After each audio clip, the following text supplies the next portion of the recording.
বাহিনীর পাশাপাশি তাদের উপরে গুলিবর্ষণ করেছিল। তো এই ধরনের অভিযোগে আমরা প্রায় 30 জনের উপর চিহ্নিত করি ভিডিও ফুটেজ দেখে, এবং তাদেরকে আমরা গ্রেপ্তার করতে সক্ষম হই।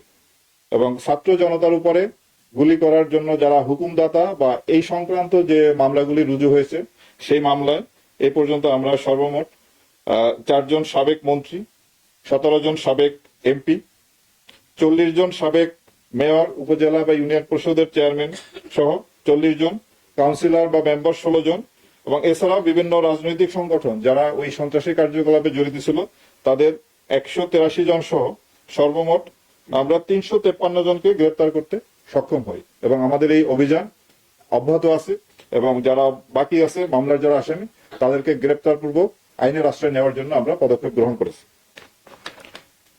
আপনারা জানেন যে ছাত্র জনতা ওই আন্দোলনের সময় আইন শৃঙ্খলা রক্ষাকারী বাহিনীর বেশ কিছু অস্ত্র লুণ্ঠিত হয়। সেই লুণ্ঠিত অস্ত্র প্রায় 70% অস্ত্র আমরা উদ্ধার করতে সক্ষম হয়েছি।